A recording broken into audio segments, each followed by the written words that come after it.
What to do now that you're in recovery from addiction? Not sure how to spend your time? I didn't know at first either, but this is what I found.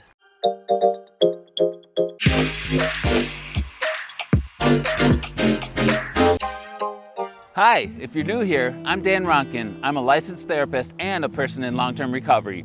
And on this channel, I explore psychedelic therapy and addiction recovery.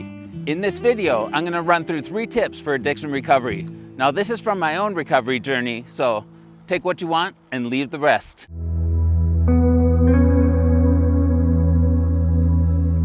So, now that you're in recovery from addiction, you might be feeling some overwhelm on what to do with all this newfound time now that you're not wasting it away indulging in addictive behaviors. And just a side note, this video is not therapy or about the important internal work that needs to be done around addiction recovery. This video is more about practical tips that you can put into practice right away.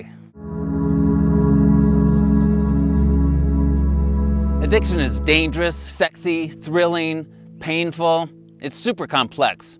You must find activities that are better than this addictive behavior. Whoa, this might seem like a tall order, right? Given the high levels of intimacy and reliability that the addictive behavior provided you with before. You need to find something worthwhile to wake up for. Now, this is not about becoming a perfect being and walking the straight and narrow. Far from it. This is about seeking adventure or something edgy to replace the addictive behavior. Alice Cooper, the famous rock star from the 70s, credits golf for saving his life. He said, "Some people turn to God. I turn to golf." This example is paradoxical in that Alice Cooper is edgy, golf is not. That said, his approach to it was edgy in that he played 36 holes a day for a year. Some would say that he simply traded one addiction for another. I would argue his approach improved his overall well-being and likely improved the relationships with those around him. And for me, activities such as mountain biking, rock climbing, skiing, and traveling have been huge for me in recovery. Maybe these aren't for you, and that's okay. There are many paths to recovery. I believe that people have the dignity and the right to recover on their own terms. For one person, an edgy endeavor may involve putting themselves out there by starting a blog or creating some other form of art. Think back to when you were younger. What got you excited? What did you enjoy doing? What didn't you get to do because of certain constraints? Find your edge and go for it.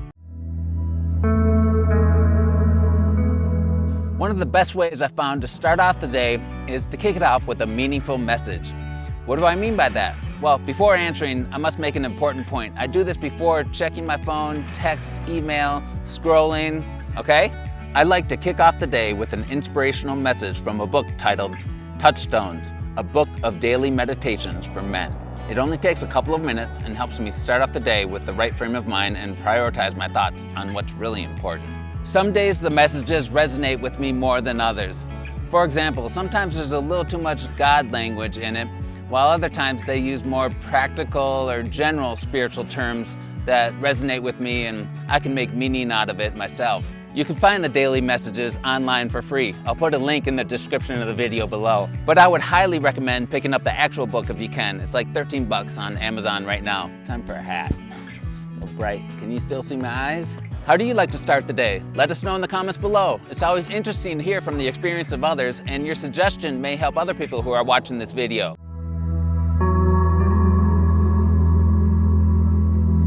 If you're watching this video, it's likely at some point in your life you've been overly connected to a substance or an addictive behavior that didn't serve you well. But what happens when this coping mechanism goes away?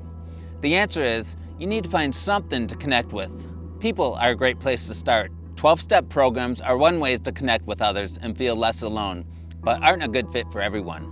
I myself have had an on and off relationship with 12-step programs. Over the past few years, one of my personal ways to connect with others on the path of recovery is through a free, sober, active community called The Phoenix. Sober Active Community means fostering connection with others through many types of activities that involve movement. One example is just a few weeks ago, I went on an organized hike with them here in Boulder and met some great people as we hiked along the beautiful trails and shared some stories along the way. If you're simply looking to connect with others in your area who are sober and have common interests, check out meetup.com under the topic sober for local events in your area. You can find book clubs, writing clubs, and other various social activities. I even found a group for sober vegans. There's something for everyone. Having fun sober and breaking old associations with events that may have been centered around alcohol and drugs, such as music concerts and sporting events, can be a challenge. There is a great organization named Sober AF Entertainment.